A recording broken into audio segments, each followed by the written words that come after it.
지식산업센터 부가세 조기환급 신청을 하려고 하는데 혼자 하려니 헷갈리고 어려워서 잘 모르겠다 하시는 분들은 오늘 이 영상을 통해서 부가세 환급의 개념부터 환급 절차까지 모두 쉽게 이해하실 수 있도록 자세하게 설명해 드리겠습니다. 먼저 부가세 조기환급을 신청하기 전에 이 조기환급이라는 것이 무엇인지 간단하게 알아보겠습니다. 일반적으로 부가세는 정기신고 기간에 신청을 하고 환급을 받게 되는데요. 조기환급은 이 정기신고를 기다리지 않고 매월 부가세 환급을 받을 수 있도록 미리 신청할 수 있는 제도입니다. 특히 지식산업센터 분양과 같이 대규모 지출을 하게 되는 상황에서는 건물에 대한 부가세가 상당한 금액이기 때문에 빠르게 환급받아서 다른 자금으로 활용할 수 있도록 하기 위한 것입니다. 그렇다면 부가세가 무엇이고 왜 지불을 해야 하는 걸까요?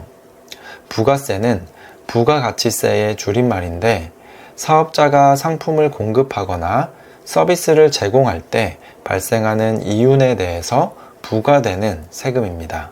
소비자가 재화나 서비스를 구매할 때 그 구매 대금에는 부가세가 포함되어 있는데 사업자는 소비자에게 받은 이 부가세를 국가에 납부하고 반대로 사업에 필요한 제품이나 서비스를 매입할 경우에는 발생한 부가세는 환급받게 됩니다. 예를 들어 지식산업센터를 분양받을 때, 즉 매입을 할 경우에 분양가는 건물분과 토지분으로 나뉘게 됩니다. 여기에서 토지분은 비과세로 부가세를 납부하지 않기 때문에 내가 환급받을 것이 없지만 건물분에 대해서는 부가세가 부과되고 내가 실제로 납부하기 때문에 건물분에 대해서는 다시 환급을 받을 수 있는 것입니다. 부가세를 환급받기 위해서는 조건이 한 가지 있습니다. 환급을 받기 위해서는 사업자 등록이 필수입니다. 개인 명의로 계약한 경우라도 추후 사업자 등록을 해서 반드시 부가세 환급을 받아야 합니다. 단, 간이과세자는 환급 대상에서 제외되고 일반 과세자만 부가세를 환급받을 수 있기 때문에 이 부분은 주의를 하셔야 합니다. 조기환급의 신청 절차는 일단 홈택스 홈페이지에서 신청을 할 수가 있습니다. 공인인증서나 기타 방법으로 로그인을 하고 신고 납부 메뉴에서 간단하게 신청을 할 수가 있는데 자세한 신청 방법은 신청 시 유의사항을 먼저 알아본 뒤에 다시 설명해 드리겠습니다. 먼저 조기환급 신청과 정기신고와의 차이점을 간단히 설명드리겠습니다. 부가세 환급은 정기신고와 조기환급으로 나누어져 있습니다. 정기확정신고는 1년에 2번, 1월과 7월에 신청할 수 있습니다. 하지만 조기환급은 건물을 분양받은 뒤에 정기신고까지 기다리지 않고 매월 신청이 가능한 것이 특징입니다. 예를 들어서 8월에 지식산업센터를 분양받았을 경우에 정기신고를 기다리면 내년 1월까지 환급을 받을 수 없습니다. 하지만 조기환급을 신청하면 1에서 2개월 내로 환급을 받을 수가 있습니다. 지금부터는 실제 신청 과정에 대해 한번 살펴보겠습니다. 먼저 네이버에서 홈택스를 검색하신 후에 홈택스에 로그인을 하셔야 합니다.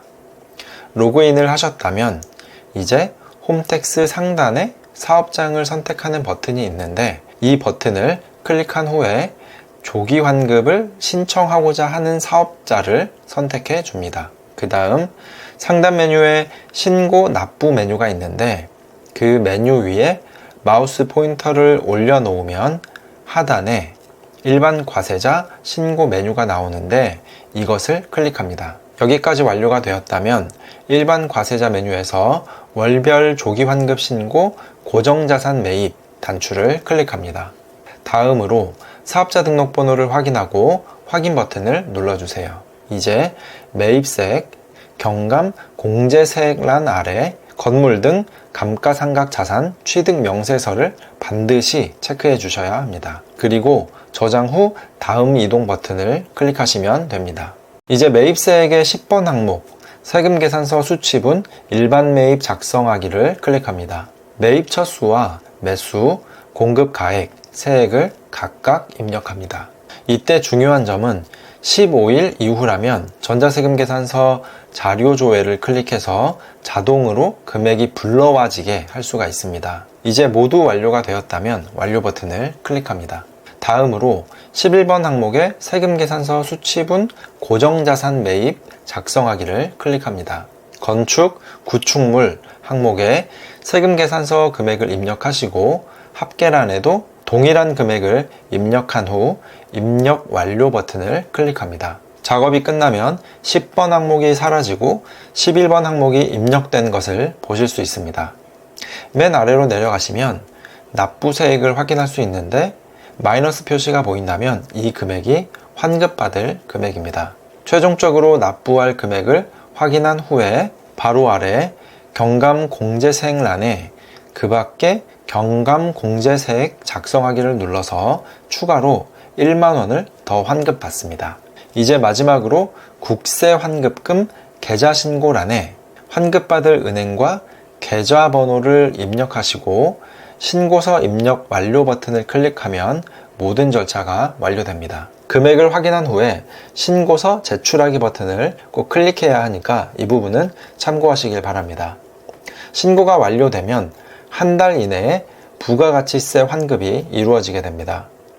이 환급금은 신고한 통장으로 입금이 되는데 환급받은 금액은 함부로 사용하지 말고 나중에 잔금이나 세금을 납부하는 데 사용해야 하니까 따로 관리하시길 바랍니다. 저도 환급받은 걸 따로 관리하지 않고 모두 사용해 버렸다가 나중에 골치 아팠던 기억이 있습니다. 지식산업센터는 현장마다 중도금이 포함된 현장과 불포함된 현장이 있습니다. 부가세가 포함된 경우에는 매회 부가세를 준비해서 납부한 후에 환급을 반복하시면 되고, 반대로 부가세가 포함된 현장은 환급금을 모아두었다가 등기 시점에 사용하시면 됩니다. 지금까지 지식산업센터 부가세 조기환급 신청 방법에 대해 알아보았습니다. 처음 하시는 분들이라면 조금 복잡해 보일 수는 있는데 오늘 안내해드린 대로만 따라 하시면 누구나 쉽게 환급 신청을 하실 수 있을 겁니다. 이 환급 신청이 매번 하는 게 아니다 보니까 조금 있으면 분명 또 잊어버리거든요. 그럴 때마다 다시 찾아다니기 귀찮으니까 나중에 다시 찾아볼 수 있도록 구독과 좋아요 해놓으시길 바랍니다. 그럼 오늘도 행복한 하루 보내시길 바라고요. 다음에 더 유익한 정보로 찾아오도록 하겠습니다. 감사합니다.